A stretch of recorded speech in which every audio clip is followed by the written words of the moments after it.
So I just recently finished reading the latest Hunger Games book, which is Sunrise on the Reaping.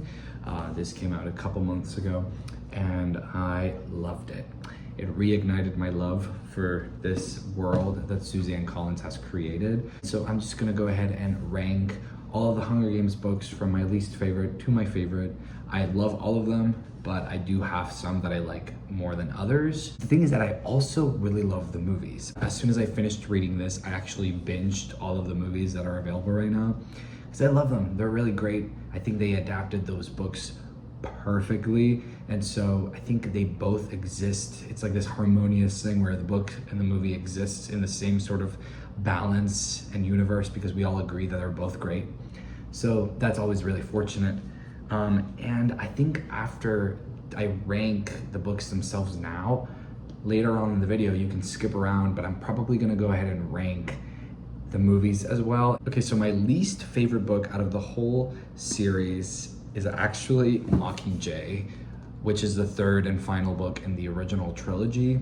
It's really funny to talk about this because this genuinely, I just did not enjoy Mockingjay that much. Out of all the books that I love, this one was a 2-star for me. I did not enjoy it that much. And I think the reason why were many different things. One, I was coming out of Catching Fire, which we all know is, you know, such a superior story. And so coming out of that, which is action-packed, and diving into Mockingjay, which is a very slow book, the jolt is different. It's not the fact that the book is slow that makes me dislike it.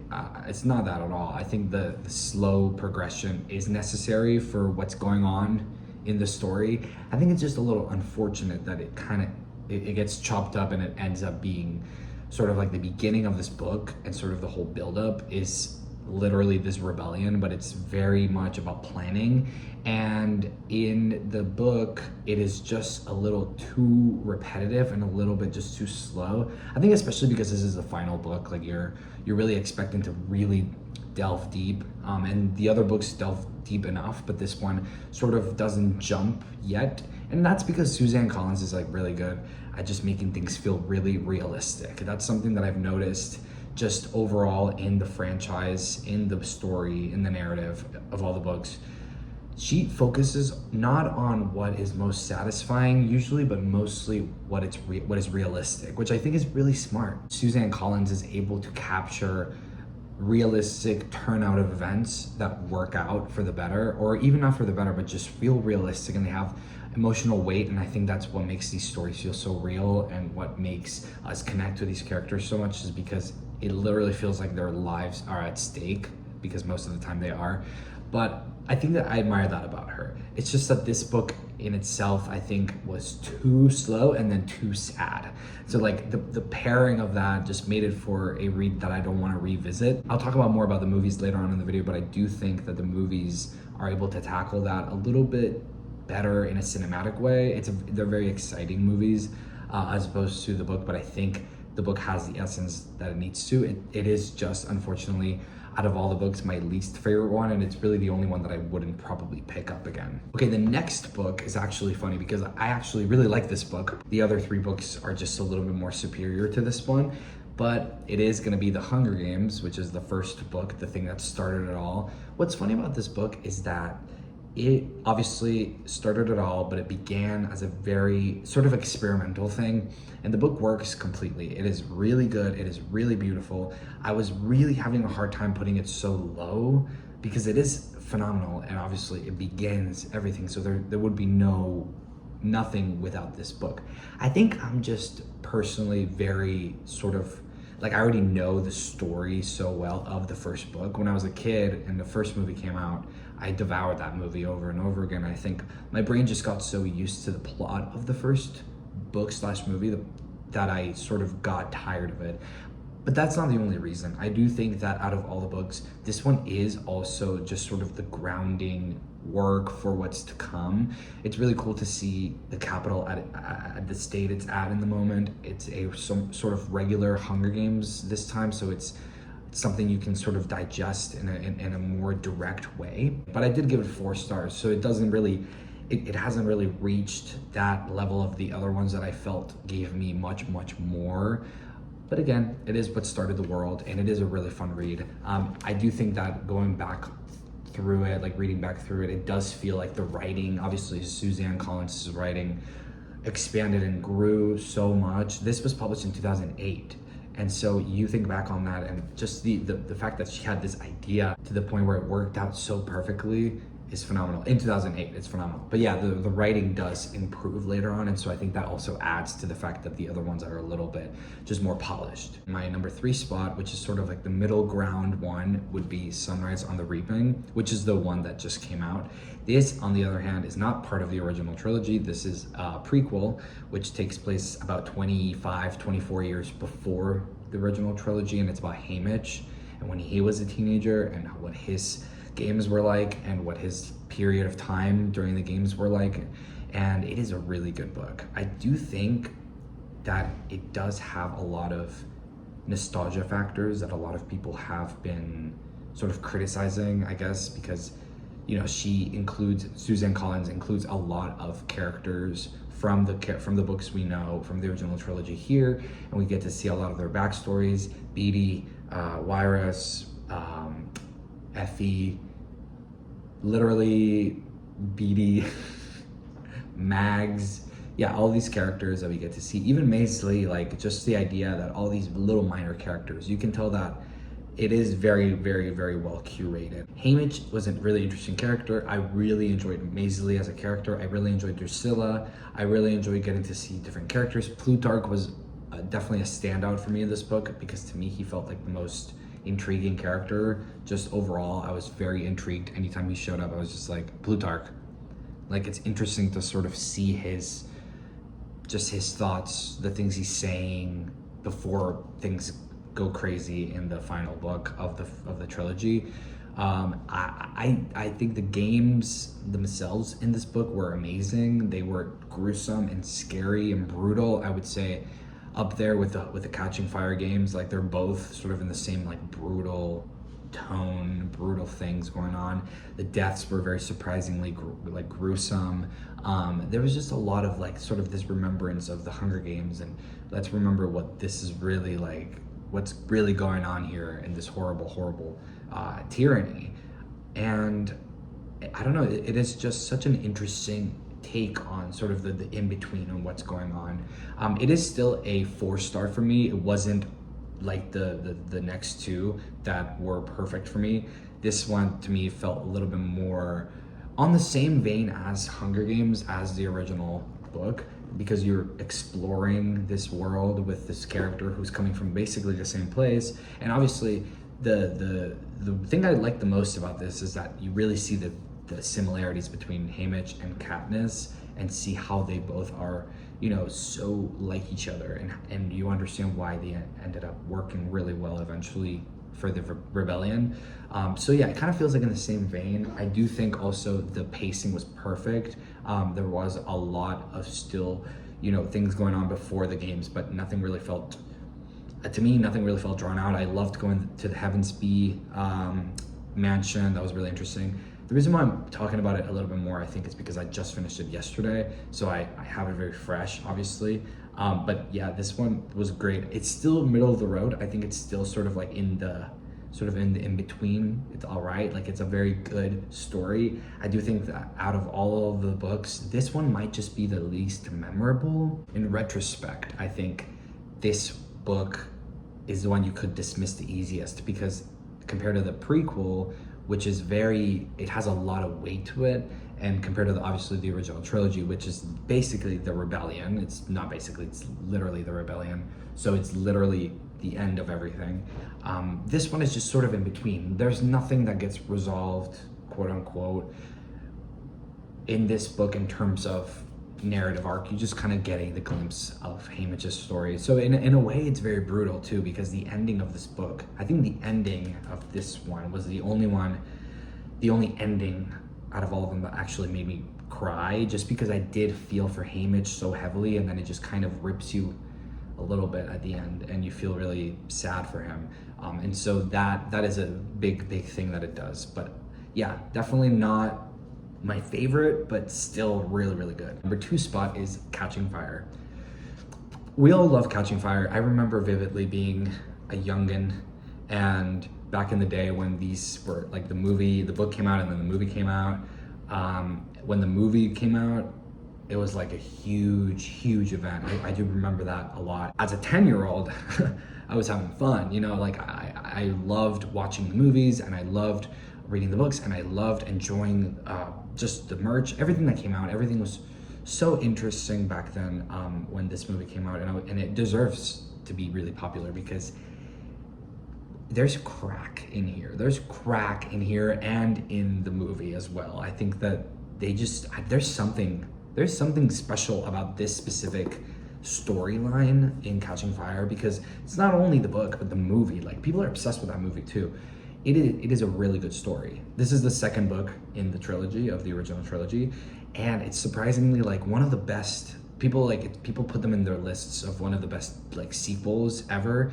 It's true. It's literally like so enjoyable. I think and I've thought about this a lot, because every time I have the urge to rewatch The Hunger Games, I just want to watch the Catching Fire movie and not the original, like the first movie of The Hunger Games, because the story is just that much more deep. I think this one opens up more layers of the capital and the world, but it also has this sheer amount of cruelty that you don't see enough of in The Hunger Games, but you do see too much of in Mockingjay. So here it's like a perfect balance where you get to see a lot of suffering that is driving the force to what's to come.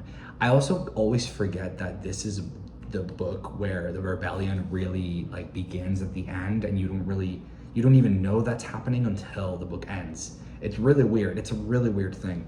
The last line of this book, like, it is phenomenal. Love this book. I remember feeling so fulfilled while reading it, but also all the little things that happened in it were also really interesting. Not only is Katniss suffering like internally, but also the world around her is literally crumbling very quickly, and in a really weird way. I don't know, it is just phenomenal. The games themselves were obviously genius. Finnick, literally one of my favorite characters in the whole series. Definitely very hot. It is just such a fun time, but also it is such an important book. Like, it really just does begin the stuff. This I would reread. I haven't reread it in a while, but I would just reread it randomly if I had more time. Which leaves me with my final pick, basically my favorite book in the whole Hunger Games series, and everyone's gonna get mad at me. Don't get mad at me. I agree that the main character of this book is literal trash, but I can't say that I don't love it. The Ballad of Songbirds and Snakes, which is the prequel of the prequel. This book takes place like 70 years before the original trilogy, when President Snow in the original trilogy is only like 16, 17, 18, one of the three. We all know it's one of the three. I already forget. I think he's about 18. But anyway, and it's his story. First of all, this book, she just said, I'm just gonna go ahead and just write a lot this time. She wrote a huge book, and I remember when this came out, I actually did not read it. I did not read it because it was COVID and I was just going through something. But anyway, I ended up picking this book up like 2 or 3 years after it came out, once it was on paperback. And I remember like I actually actively waited another 9 months to read it because I wanted the paperback. But anyway, the point is that I enjoyed out of this book. Like this, I'm not even kidding. I remember actively sitting just to read it, and I had already read the first 100 pages, just sitting there on like a bed, my bed. I was just sitting there reading it, and just the writing. Like, I remember just like the jump from Mockingjay to this, writing wise, you're like, obviously we follow Snow as he's training Lucy Gray of District 12, and his whole weird romance with her and everything that's going on. Here's the thing, a lot of people went into this book and into the movie expecting that socio-political message with the games and everything that the other books and the movies had. But this book is not about that. This book is not really about the games or the socio-political. Like, it does have the socio-political part of it, obviously, because it's still the Hunger Games, but it really is not that much about that. It's more about Snow. It's fully just about, it's a character study about this guy. It's quite literally a character study of a guy becoming a horrible man. basically, and how he became a horrible man, what led him to become a horrible man. And it is really fascinating, quite fascinating. What I actually really like about this book, it's not the games, it's not Lucy Gray, it's not really sort of the Covey, it's not District 12, it's not the fan service, it's none of this. It's actually literally just Sejanus. That character, like, out of all the characters in the whole series, I don't know why, I cannot explain it. Like, I don't make the rules, I just read the books and then I feel things. Sejanus Plinth in this book was like, I just connected with him in a way that I just haven't connected with anyone in the whole series. And so I completely, like, I was so enthralled by that character and what he was standing up for. Side note, the way they depicted him in the movies was a little bit different, just a little bit different, where in the movies he felt a little bit more annoying. And that's why I hate that little aspect of the movie, but it doesn't really take away from it. This is just apprentices. I just prefer him in the book a little bit more. But I loved him. And so if you've read the book or you've seen the movie, you know what happens later on in the story, and that destroyed out of me. Like, I was crying. Show you that the paper is fully, I'm trying to like hide the spoiler, but honestly, whatever. The paper is like wet, like it has water damage, because I was crying. But I really enjoyed this book because of that, the betrayal aspect of it, and just getting into the head of this person who thinks they're doing what's right for them in a really twisted way, you know, selfish way. I just found it really fascinating to be in that perspective. It is completely a whole different like vibe and story from the original though, because the original has that potency of becoming super rebellious, whereas this one is literally just a character study of this person. It's almost like reading the story of a horrible dictator, you know, like you're not really ever gonna sympathize with him much even as you're reading the story, but it's still like, it's still hitting you in a way that is intense. Like, it's still intriguing. It's really fascinating.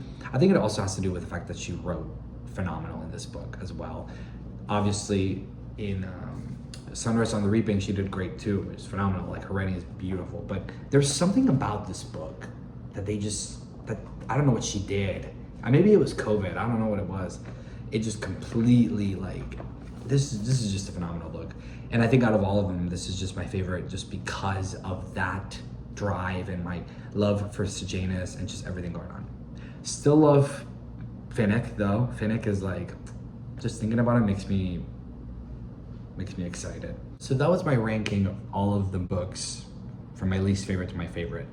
If you came here for that, thanks for watching. I am gonna go ahead and rank the movies as well, if you were interested in my ranking of the movies, because I did just rewatch all of them. My least favorite movie out of all the movies is Mockingjay Part 1. Technically, this movie is phenomenal. I love this movie so much, but if I have to rank them all together to my least favorite, that one would be my least favorite, just because of course it's Part 1. Like, there's a lot to build up on, but then it just sort of ends and you have to wait and watch the next one, and then, you know, the next one gives you what you want. So it's like a little give or take, kind of like a bridge. It is still really good. I love that movie. I appreciate the way they sort of condensed all the explanations and the training and the understanding of District 13 into this movie. There's a lot of this sort of desperate feeling of the revolution and what's going on with Katniss that I feel like the book was not lacking. It had it was just a little different. It just felt different in the book. In the book, everything felt a little denser, whereas in the movie, because we had to go a little faster, it was just more montagey. And it was interesting to see District 13 and how they've survived, you know, all these years underground. I did find it really fascinating though, all the symbolism of how, yeah, technically you're building this new place to oppose the Capitol, but at the same time, there are a lot of things within that place that feel a little bit too restricting in a way that is a little scary, just because we are in a revolution. But yeah, aside from that, I liked that we got to see sort of like Katniss sort of deal with this morale thing where she's like, should I try to save Peeta, or should I just go along with this and then later try to save Peeta? Like, it's a really bad predicament. Can you imagine waking up from like literally an explosion, being like, and they tell you you are the next, you're the symbol of hope for this war. You're the rebel, babe. You're the image of this war. Like, imagine like that's a lot. You just have to be like, oh God, like, here I go, you know? So I think that Jennifer Lawrence, like, I remember actively watching the movies and being like, that's Jennifer Lawrence. Like, having to remind myself, oh, right, that's an actress. Like, she is so good. On my number 4 spot, we have The Hunger Games. I find The Hunger Games to be a really, really, really, really good introduction. It's just that production value is a little lower, just a little bit lower. So it does feel, sometimes it does kind of feel like the shaky camera sometimes gets a lot, like it's a lot. Not during the games. Like, I think the shaky camera during the games works, but I think during the reaping and all that, it works, but I watched it and it just didn't really feel like Francis Lawrence, who's the director. I felt like I was waiting for something more spectacular, and then I was realizing, well, this is something that he did before. He became a little bit more like stylistic, and so it was just something to accept. Aside from that though, I was honestly, upon rewatch, because I hadn't watched it in a while, upon rewatch, I was like, wait a minute. Oh my God, like the empire of the Capitol? Because in my head, because I love Ballad of Storms and Snakes, like in my head, I'm so used to that sort of ambiance of the Capitol and Ballad of Storms and Snakes movie and book is super different from the original, the trilogy Hunger Games, obviously. But when you go watch Ballad and then watch Hunger Games right after it, because chronologically, the Capitol in the original trilogy movies is literally an empire, like a Roman empire. Like it's actually like jaw-dropping, and it makes you realize, oh, this is the effect you're supposed to get. I feel like I'm just so, as a kid, I was so used to this world of the Hunger Games and just all the fun, but as you grow up and like now that I'm a little older, I realize, oh, like this is the impact that you're supposed to feel. Like it's a huge thing, it's this huge world. It makes it that much more interesting and impactful when Katniss destroys the Capitol, or just destroys everything, because it's like, whoa, you really destroyed that Roman Empire, you know what I mean? Just that grandiose feeling, and they did a really good job capturing that, because that was the first time they had to, you know. So they really did a good job capturing the Hunger Games and the Empire and this world. Next, we have the middle ground one, which is actually Mockingjay Part 2. Love this movie. I like the movie, the Part 2 movie, more than the book, I would say, in this case, just because I do think that epic finale works really well cinematically. All the final battle things, the underground tunnels with the mutts, literally overthrowing the Capitol itself as a strategy just, to me, worked better visually, because it was really exciting to see it happen as it happened. When Gale and Katniss are sneaking into the Capitol, like that scene was so intense. I was genuinely like I don't know what's gonna happen. I didn't know what was gonna happen, but it was still intense. And just seeing Katniss clock coin really slowly is so satisfying. Just seeing her be like, wait a minute, this woman is just like Snow. Like, it's really interesting. I don't know, I love it. I love the dilemma between Gale and Peeta. I love how sort of clean cut it is. Like, the whole movie, the whole 2 movies, Katniss is literally like, Gale, I like, let me just give you a kiss. But I don't, you know, I kind of like Peeta better, without saying anything, but just, you can tell, it's just really obvious. And Gale is just all the time just kind of like, poor me, whatever. It's kind of weird, I don't know, it's really weird. But also the romance between her and Peeta is also just weird, because Peeta is literally under the control of the Capitol for a while, and it takes like nearly the whole story to bring him back to normal. So that is a little weird, and I don't know, I just enjoy Katniss. I think Katniss in the final Mockingjay movie is standout. She is front and center, she is there. She's there. She's gonna destroy this Capitol. Like, she's gonna go do it. You know what I mean? Like, you're watching that movie and you're like, she is gonna destroy this Capitol. My number 2 spot is actually The Ballad of Songbirds and Snakes. I went to the theater by myself when it came out, because I was really excited to see it. I had read the book, I had loved the book. So I was like, I wanna go see it. I saw it by myself, and I remember being in the theater being like, oh, it is perfect. I was literally so happy. They ate. I was like, they devoured. They took the movie, they took the book, and quite literally just condensed it, just put it on the screen. It is phenomenal. Every time I hear about people talking about book to movie adaptations and which one's the best, I always bring that one up because I'm like, I kid you not, as someone who loved the book so much, The Ballad of Somerset Sinks movie is phenomenal. Not only splitting it into the 3 parts like the book, which made it really feel like it really tied it all together, but also just the storylines, the plot, like it maintained the same momentum. Love the production value of Ballad of Somerset Sinks. It gives me nothing but hope for the new movie, and I just loved seeing the Capitol way before Snow's presidency. Because like I was saying earlier, it really makes you see that contrast between this world, you know, the Capitol in Ballad of Somerset Sinks, the movie, looks like a new city. It looks like a really nice city, but it looks like a city. Like there's cars, there's buildings, there's statues. It's very pretty, it's very cool, very interesting. But when you compare it to the Hunger Games trilogy movie, and you watch that shit, you're like, oh, that's a Roman Empire. That's hugely different.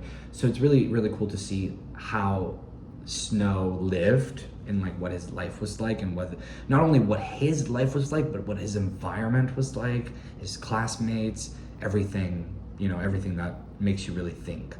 Loved all the casting choices in this movie as well. Viola Davis was really scary as Dr. Gaunt. The guy who played Snow, Tom Blythe, I think is his name, he did great. I mean, he did great. Sinister, really good actor, really loved it. A lot of people don't like Rachel Zegler because people are really mean and hateful, and you know the reason why. I'm not gonna even say it, but she's phenomenal. She's a phenomenal actress, and she's a really good singer. And Sejanus, my favorite character. I do think, like I said earlier, they portrayed him a little bit different. They portrayed him, I think because the movie has to sort of do things a little faster. In the movie, you really see him be like very miserable the whole time. I honestly love Ballad of Somerset Sinks. I will say the movie and the book are both split into 3 parts. And the second part in both movie and book, but mostly movie, is a little you know what I mean? We have part 1, which establishes everything going on with the Capitol, with the new rules, with Snow at school, him being poor, and him having to train this girl. And then we have part 3, which is the Peacekeeper, which is him becoming the Peacekeeper and having to go to 12 and living there. Oh, my favorite part. That was such a good part. But then part 2 is the games. And it's, funnily enough, I didn't really care for the games. Not in the book and not in the movie. Seeing it as a weird slaughter is almost grating as an audience member, because you're just like, this is just, like, we already know what's gonna happen. All these poor kids are gonna die, and it's just kind of like, and we know Lucy's gonna win because it's like natural narrative progression. So I think that draws away from it, but it doesn't draw away from the book. The book is perfect, I love it. But the movie, on the other hand, I think it's nearly perfect. Like, they did such a good job. It's the number 2 spot. I love it. They did such a good job. I love rewatching that one especially, and it's really intense. Like, as it goes on, like near the end, the whole scene with me when I get mad and I have to shoot at birds with a gun, like insane. Literally, male rage is insane. But it was interesting to see that progression. It gets really scary. And the acting between Lucy Gray and Coriolanus, like the actors, the acting between them near the end when he finds the guns in the little cabin by the river, like the acting between them, that was perfect. The whole, like the acting Rachel Zegler has, where she like Lucy Gray's realizing like, I gotta get out of here. Like, it's so good. It's so good. Especially once you've already watched the movie or read the book. You're just like, you know what's gonna happen, and you're just like, girl, run. It's really fun. Which leaves us with my favorite movie. Even just thinking about it makes me so excited. My favorite movie in the whole franchise is none other than Catching Fire. Catching Fire. Who would have thought? Like I said, the book is phenomenal, but I do prefer the ballad book. Movie though, Catching Fire movie is just, this movie is perfect. It can entertain anyone, but it can also teach you a lot, and it is sorrowful. It's like literally like, what is happening to my babies in this thing? It is full of injustice, but it makes you really, it riles you up. It's literally Catching Fire. It riles you up for this, like, it prepares you without you knowing for this revolution. And it's like, like, it's so unfair that when Gale was, you know, being, I considered turning it off because I was just like, I'm so angry, I can't do this. But obviously I kept going and it was really worth it. But just like that anger, I was like, oh, like I'm angry. Just that part, and then everything with the games, the clock, the storms. Okay, funny story, my phone died. So I'm just gonna wrap it up real quick. So I loved the movie mainly because of Finnick. No, I'm just kidding. But when Finnick showed up, I was like, loved his relationship with Mags, and now that we know more about her as well. I loved Katniss in this book as herself. I loved her dilemma with Peeta and Gale, and just the idea of becoming sort of this symbol of like whether you're gonna be signing with the Capitol and just having like an okay but miserable and sad and horrible and unfair life, but also at the same time you're guaranteed safety, or non-guaranteed safety and be crazy and do crazy stuff, but for the good of society and for the good of these people and for the fairness, and realizing that you might be the symbol of this, but it's not there yet. I really enjoy just her progression in this movie. Everything with the games, everything with the ending. I love how it ends in that way, in that weird way where you're just like, what is happening? Like the ending of Catching Fire just takes the world and puts it upside down for you, which is such an awesome detail. And it just really feels like it's the perfect ending. So yeah, I loved Catching Fire as a movie. It is my favorite one out of all the movies.